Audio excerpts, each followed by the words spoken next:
Solvent extraction method, जिसमें हमने दो कार्बनिक सॉल्वेंट्स के बारे में डिस्कशन किया था। एक था मेथिल आइसोब्यूटिल कीटोन, दूसरा था टीबीपी यानी ट्राई एन ब्यूटिल फॉस्फेट। ठीक है, तो हमने समझ लिया था इसका यूज किया जाता है किसके, neptunium 4+, neptunium 5+ and plutonium 6+ and uranium 6+ को सेपरेट करने के लिए। और इसका उपयोग डायरेक्टली नहीं किया जाता है और इनडायरेक्टली किया जाता है।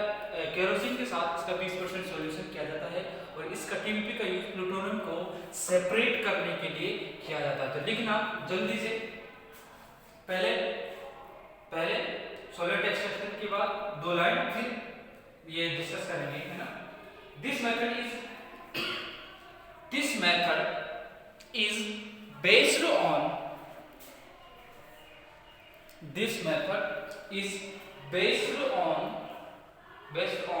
the solubility difference, based on solubility. This method is based on solubility difference between aqueous solution of actinides and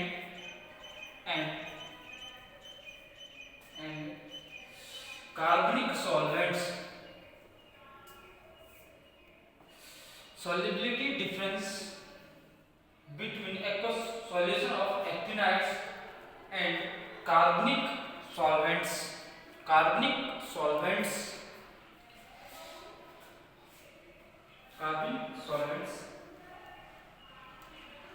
There are mainly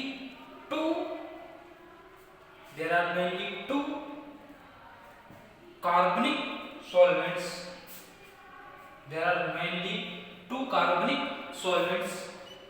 Used for separation. First लिखना मेथिल आइसोब्यूटिल कीटोन, इसका स्ट्रक्चर मैंने last class में बनाया था, तो remember वो करना। और फिर लिखना इसमें it is used for the separation of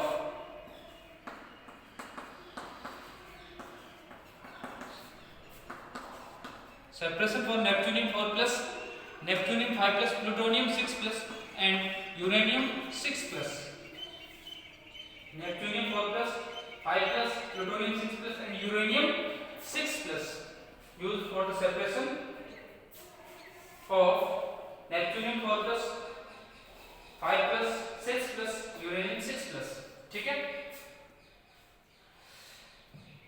next line में दूसरा जो कार्बनिक सॉल्वेंट है वो क्या है, ट्राई एन ब्यूटिल फॉस्फेट यानी टीबीपी। तो लिखना TBP is not used directly. TBP is not used directly because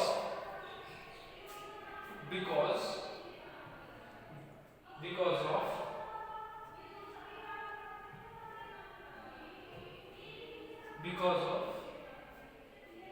high density and high turbidity. So it is used as the 20% solution.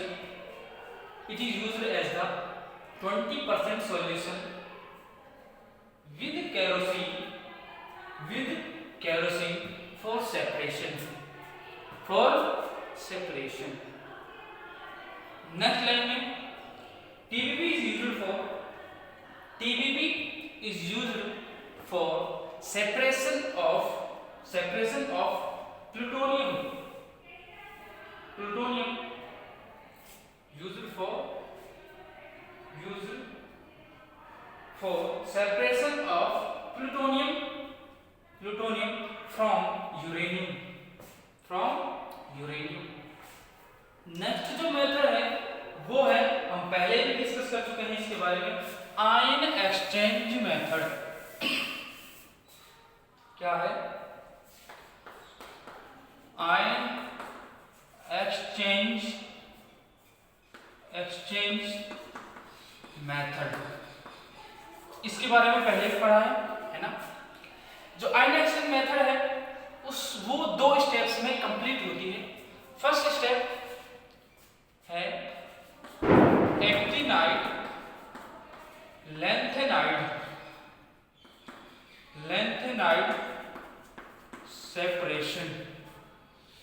Separation. यदि कोई स्पेलिंग मिस्टेक हो तो cover कर लेना है ना, कोई बड़ा इश्यू नहीं होगा। Actinide lanthanide separation first step है। इसमें एक्टिनाइडों को लैंथेनाइड से सेपरेट किया जाता है। किन से? मिनरल्स से। ठीक है, तो पहले सेपरेट करेंगे और इस मेथड में सेपरेट करने के लिए, देखो, सेपरेट करने के लिए कैटायनिक रेजिन यूज होता है। मैं बता देता हूं, रेजिन जो हमने पढ़े थे, आयन एक्सचेंज रेजिन जो पढ़े थे, वो 2 टाइप के होते हैं। एक तो था कैटायनिक, एक था एनायनिक। हो सकता है मैंने बताया नहीं बताया होगा, तो ध्यान रखना, एनायनिक और कैटायनिक। इनके सेपरेशन के लिए कैटायनिक आयन एक्सचेंज रेजिन को यूज किया जाता है, उसमें एब्लुएंट के रूप में। अब ये क्या है भाई, ये क्या बवाल है? मैं याद दिलवाता हूं, मैंने आपको बफर सॉल्यूशन बताया था जब मैंने लास्ट क्लास कौन सी, जब मैंने आयन एक्सचेंज मेथड पढ़ा था लैंथेनाइड एलिमेंट्स में, याद करो। तो वहां पहले क्या कर रहे थे, H+ को धोने के बाद, वॉश करने के बाद हम बफर सॉल्यूशन डाल देते। किसका बफर? किसका था? Ammonium citrate and citric acid या साइट्रिक एसिड का हमारे पास बफर सॉल्यूशन था।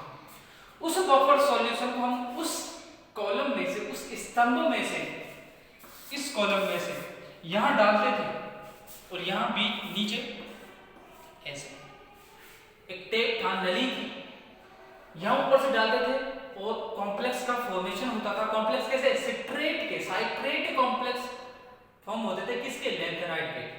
लैंथेनाइड के साइट्रेट कॉम्प्लेक्स का फॉर्मेशन होता था। जितने स्ट्रॉन्ग कॉम्प्लेक्स होते थे वो सबसे पहले नीचे आते थे। यही होता है यहां। ये क्या है? ये बफर सॉल्यूशन क्या है? ये एब्लुएंट है। क्या है? एब्लुएंट है। ये एल्यूटेंट भी बोलते हैं, है ना। तो एब्लुएंट के रूप में किसे? कॉन्संट्रेटेड HCl को यूज किया जाता है।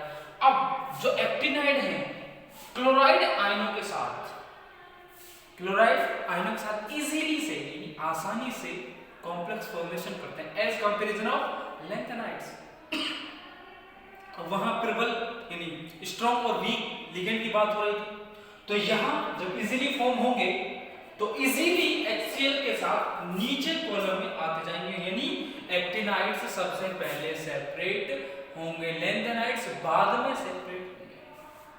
क्लियर? अब बात आती है स्टेप नंबर 2 की। स्टेप नंबर 2 रेस करो थोड़ा सा, है ना। एब्लुएंट क्या है? HCl। Separation of actinide elements, यानी अब जो सेपरेशन है वो किसका है? एक्टिनाइड एलिमेंट्स से मिलकर उन एलिमेंट्स, यानी एक्टिनाइड्स एलिमेंट्स जो 14 एलिमेंट्स हैं उनको अलग अलग सेपरेट करना होता है। अब वो मेथड कौन सा है? वो भी दूसरा मेथड है, इसका नाम दे दिया भाई separation of actinide elements. That's it. इसमें भी क्या होता है, cationic exchange resin, ion exchange resin use होता है। अब ये तो होता है, लेकिन in modern time, in nowadays, यहाँ एनायनिक जो आयन एक्सचेंज रेजिन है, एनायनिक एक्सचेंज रेजिन है, उसका यूज किया जाता है इंस्टेड ऑफ कैटायनिक के आज। लेकिन हम कैटायनिक की ही बात करेंगे। रेजिन का यूज किया जाता है as eluent ammonium citrate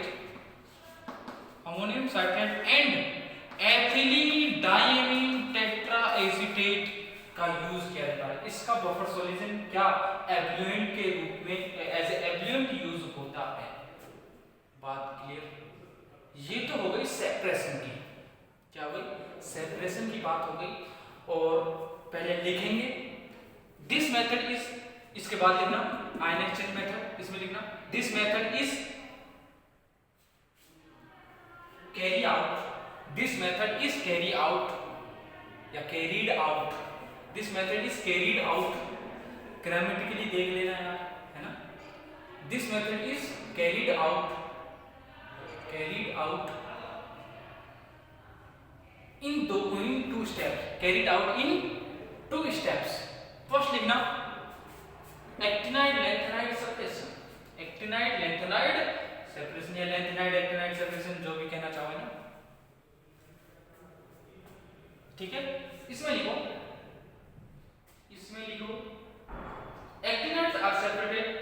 actinides are separated from lanthanides with the help of actinides are separated from lanthanides with the help of cationic exchange या cationic exchange reagent,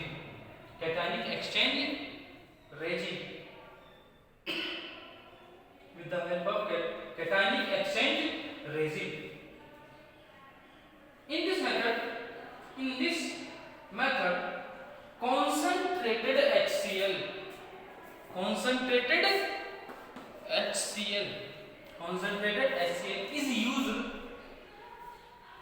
is used as ebullient,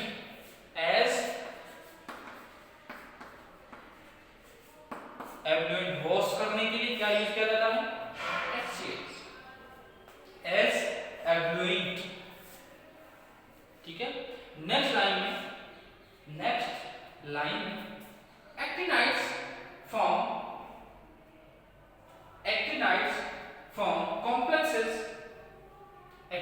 form complexes with halides easily as comparison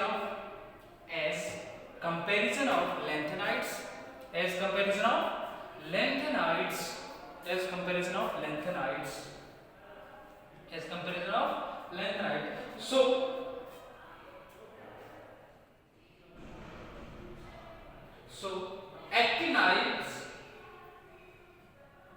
actinides washed first, यानी पहले निकलते हैं, पहले washed first and then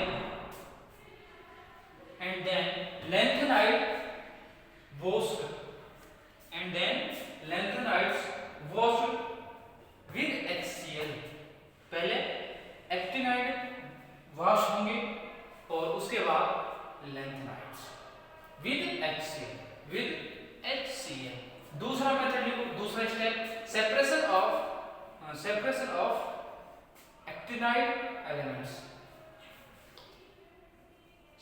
of actinide elements, इसमें लिखना generally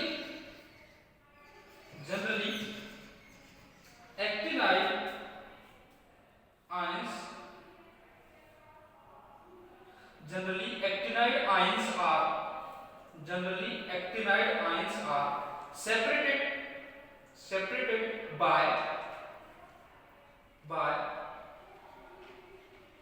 separated by cationic exchange regime, by cationic exchange regime. In this method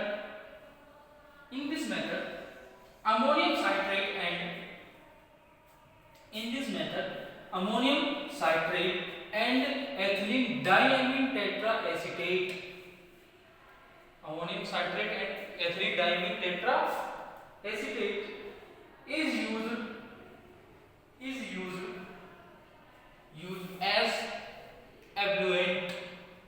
used as effluent, clear, used as effluent. Okay, now let's move on other topic क्या है, देखो erase कर रहा हूं ना, ऐसा कुछ खास लिखा भी नहीं हुआ है। इस यूनिट में अभी कुछ टॉपिक्स बचे हुए हैं, जैसे कलर के बारे में एंड स्पेक्ट्रा, कलर के बारे में, ठीक है, डिस्कस करेंगे। उससे पहले हम कंपैरिजन पढ़ते हैं, कंपैरेटिव स्टडी पढ़ते हैं लैंथेनाइड और एक्टिनाइडों की, ठीक है। उसके बाद हम कलर के बारे में डिस्कशन करेंगे। तो सबसे पहले हेडिंग डालना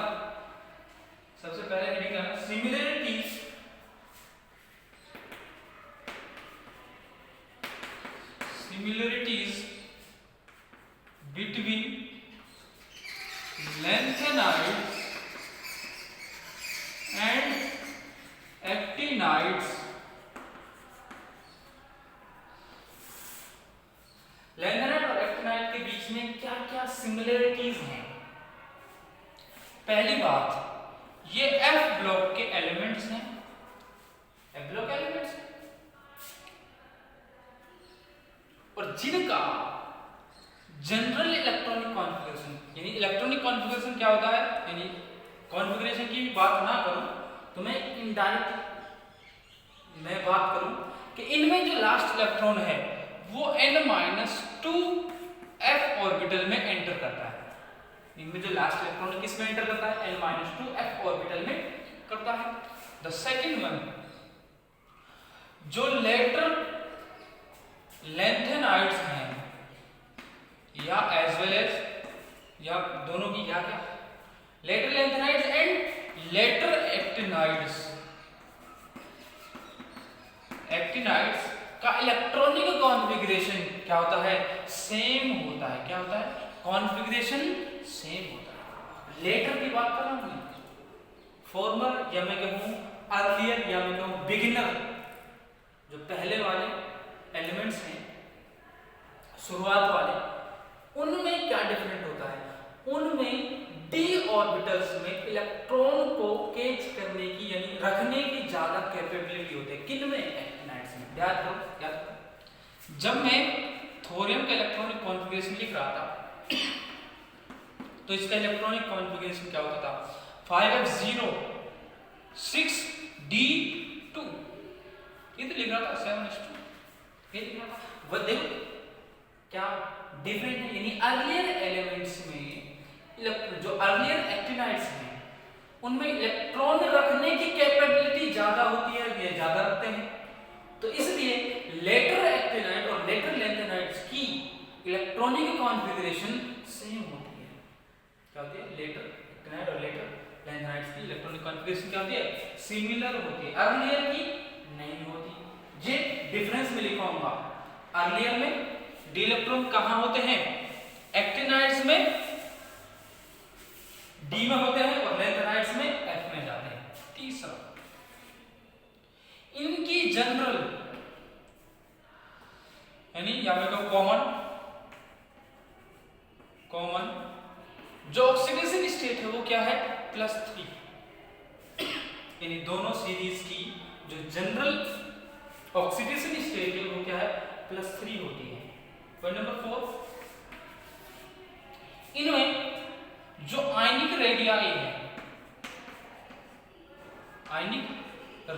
है वो from left to right, left to right क्या होती है, डिक्रीज करती है। क्या करती है, डिक्रीज करती है। यानी दोनों, यानी लैंथेनाइड्स में from left to right atomic radius या आयनिक रेडियस क्या करती है, डिक्रीज करती है। ऐसे एक्टिनाइड्स में ionic radius from left to right decrease करती है जाएगी। That's it. पॉइंट नंबर 5, जो इनकी मैग्नेटिक प्रॉपर्टी है, मैग्नेटिक प्रॉपर्टी है वो क्या होती है, यानी यदि इलेक्ट्रॉनिक कॉन्फ़िगरेशन सेम है, यानी सिमिलर इलेक्ट्रॉनिक कॉन्फ़िगरेशन के लिए सिमिलर क्या होती है, मैग्नेटिक प्रॉपर्टी ही, यानी most of the lanthanides and actinides are paramagnetic, paramagnetic. ठीक है, अब बात करते हैं 6, सिमिलर इलेक्ट्रॉनिक कॉन्फ़िगरेशन रखने वाले एक्टिनाइड्स और एल्माइड्स या सिमिलर कॉन्फ़िगरेशन रखने वाले अमाइंस का जो कलर है वो भी सिमिलर होता है, ऑलमोस्ट सिमिलर होता है। लेकिन डिफरेंस में हम लिखेंगे कि जो एक्टिनाइड्स हैं वो इंटेंस होते हैं, इंटेंस कलर शो करते हैं, जबकि लैंथेनाइड्स ब्राइट कलर या फिर मैं कहता हूँ लाइट कलर शो करते हैं, ब्राइट। इंटेंस कलर कौन शो करते हैं, एक्टिनाइड्स। ये डिफरेंस में लिखूंगा। तो similar electronic configuration, almost similar colour, that's it. ये क्या है, सिमिलरिटीज हैं। तो 1 बाय 1 सारे लिखेंगे। तो फर्स्ट लिखना both series elements are, both series elements, both series यानी दोनों सीरीज के elements, both series elements are of F block elements, are of F block elements, F block elements. So last electron enters in n-2f orbital. So last electron enters in n-2f orbital, n-2f orbital in both series, या फिर cancel करो, in both series को cancel करो, n-2f orbital. दूसरा, later lanthanides and later actinides have, later lanthanides and later actinides have similar electronic configuration, have similar electronic configuration. Point number 3, both of the series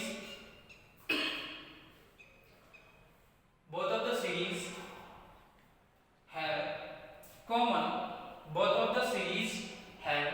common, +3 oxidation state, +3 oxidation state.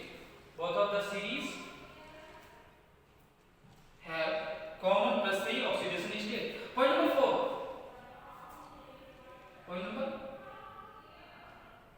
4, ionic radii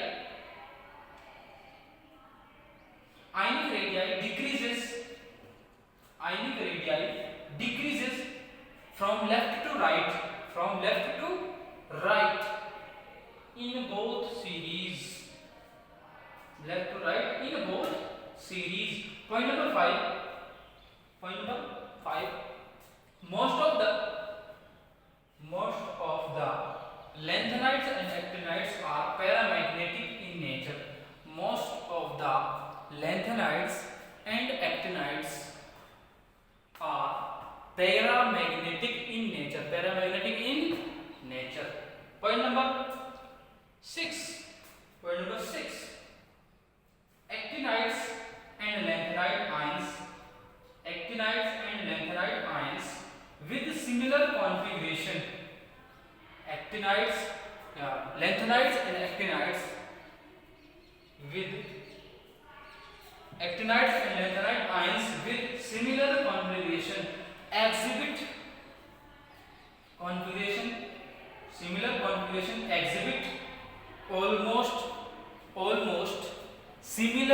color, almost similar color, exhibit almost similar color, ठीक है। Comparison में similarities complete होती हैं। अब move करते हैं differences के बारे में। इरेज करो।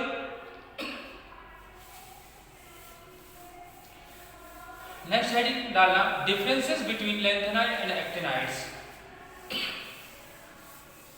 डिफरेंसेस बिटवीन लैंथेनाइड्स एंड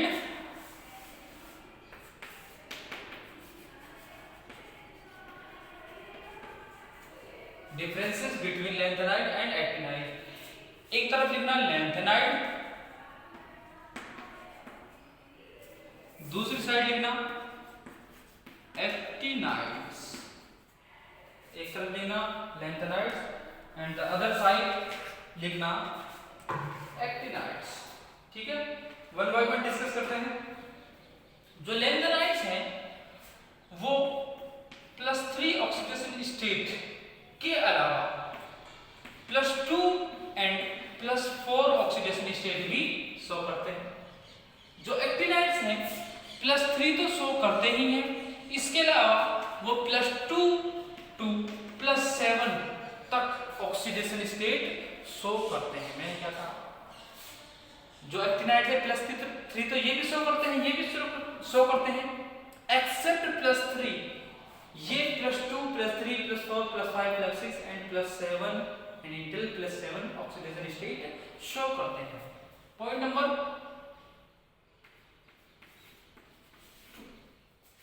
2 है, इनमें जो कॉम्प्लेक्स फॉर्मेशन की टेंडेंसी है हम जानते हैं इनमें कम होती है, इनमें ज्यादा होती है यानी हाई होती है, इनमें लो होती है, इनमें हाई होती है, ठीक है। पॉइंट नंबर 3 है these are radioactive एक्सेप्ट यानी एक्सेप्शन क्या है, एक्सेप्शन है promethium exception. All are radioactive ये सब क्या करते हैं, अल्फा बीटा गामा पार्टिकल्स का क्या करते हैं, रेडिएशन करते हैं, एमिट करते हैं, ठीक है। पॉइंट नंबर 4 ये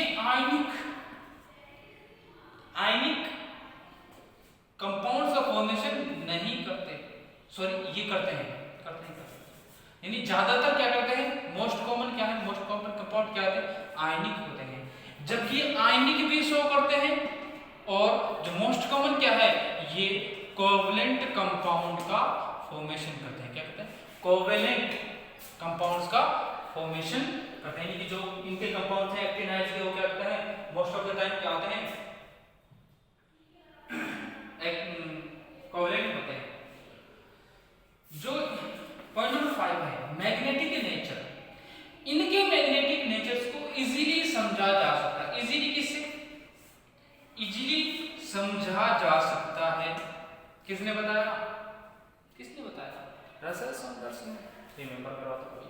इनके जो मैग्नेटिक प्रॉपर्टीज हैं उनको इजीली समझा नहीं जाता, एक्सप्लेन नहीं किया जा सकता। वजह याद करो, जब हम लैंथेनाइड्स के लिए हम मैग्नेटिक मूवमेंट का फॉर्मूला लिख रहे थे, पहले लिखा हमने N+2 बोर मैग्नेट, ठीक है। ये हमें कहा ये एप्लीकेबल नहीं है क्योंकि हम जो ऑर्बिटल मोशन है उसके कारण जो मैग्नेटिक मूवमेंट जनरेट हो रहा है उसको एक्सक्लूड नहीं कर सकते।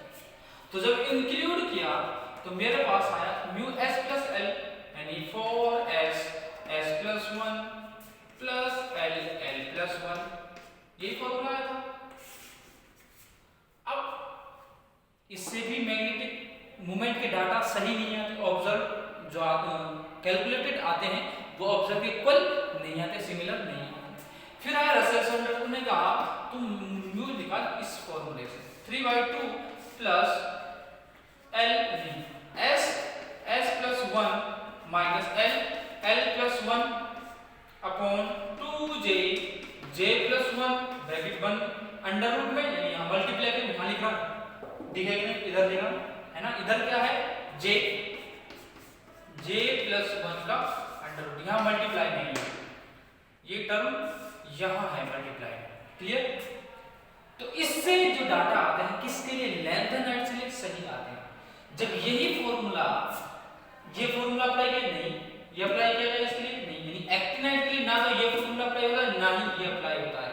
लेकिन जब ये फॉर्मूला अप्लाई किया गया तो इस फॉर्मूले से भी डाटा सही नहीं आते, यानी कैलकुलेटेड डाटा ऑब्जर्व के इक्वल नहीं आते। वजह क्या बताई गई थी कि जो हम पहले जो ऑर्बिटल मोशन के कारण मैग्नेटिक मोमेंट जनरेट हो रहा था उसको एक्सक्लूड कर, इंक्लूड करने के बाद भी डाटा सही नहीं। वजह है कि ना तो वो लिगेंड है ना, जो फील्ड है लिगेंड का जो अपना मैग्नेटिक मूवमेंट है, जो मैग्नेटिक मूवमेंट से मतलब फील्ड, यानी जो लिगेंड का फील्ड है वो ऑर्बिटल मोशन के फील्ड यानी मैग्नेटिक मूवमेंट को ना तो पूरी तरह न्यूट्रलाइज कर रहा है, यानी पूरी तरह न्यूट्रलाइज नहीं कर रहा है, और ना ही ऐसा भी नहीं हो रहा कि ये न्यूट्रलाइज कर ही नहीं रहा, यानी थोड़ा, यानी कुछ अमाउंट में, हाफ ऑफ कह दो, some amount of magnetic movement neutralize कर देता है, ना तो एक्सक्लूड करने दे रहा है ना ही इंक्लूड करने दे रहा है। मैं क्या कह रहा हूँ, लिसन केयरफुली, के जो मैग्नेटिक मूवमेंट के डाटा है, जो ऑर्बिटल मोशन के कारण मैग्नेटिक मूवमेंट जनरेट हो रहा है, ना तो हम उसे एक्सक्लूड कर सकते हैं और ना ही इंक्लूड कर सकते हैं। जो डाटा आते हैं वो उनके बीच के, इट मींस कि जो कैलकुलेटेड डाटा है वो ऑब्जर्व डाटा से हमेशा ज्यादा होते हैं। ऐसा क्यों? क्योंकि हम कैलकुलेटेड डाटा में रसेल सॉन्डर्स स्कीम के अकॉर्डिंग हम उसे इंक्लूड कर रहे थे। अब जब हम थोड़ा सा एक्सक्लूड करें, पूरा नहीं थोड़ा, तो हमारे डाटा सही आते हैं। बात क्लियर?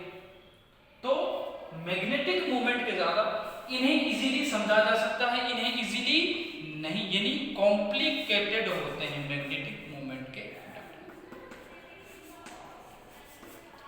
इन्हें तो फॉर्मूले से कैलकुलेट नहीं किया जा सकता। ठीक है। पॉइंट नंबर 6 है जो इनके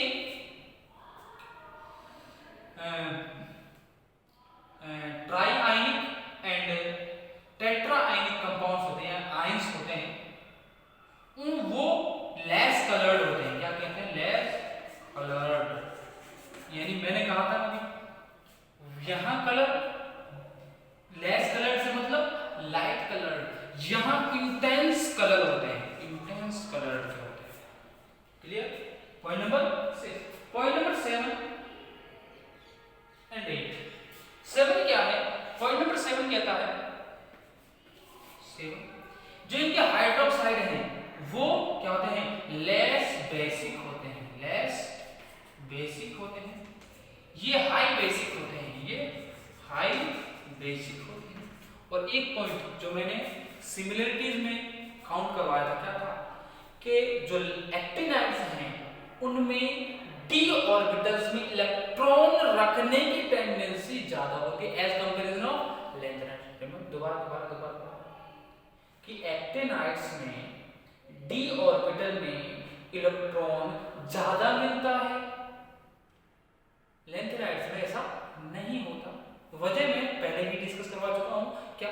क्योंकि जो 5f और 6d है उनके बीच में एनर्जी गैप कम होता है as comparison of 4f and 5d।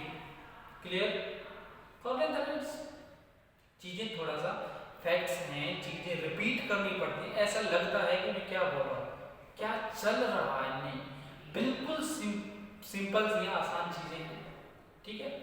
तो डिफरेंस हम नेक्स्ट क्लास में कर लेंगे, तो समझ तो हमने। तो नेक्स्ट क्लास में थ्योरी लिखवाता हूँ डिफरेंसेस के बारे में। ऑलमोस्ट इतने डिफरेंसेस 7 या 8 डिफरेंसेस हैं, कंप्लीट होते हैं। मिलते हैं नेक्स्ट क्लास में। नेक्स्ट क्लास में थ्योरी लिखेंगे।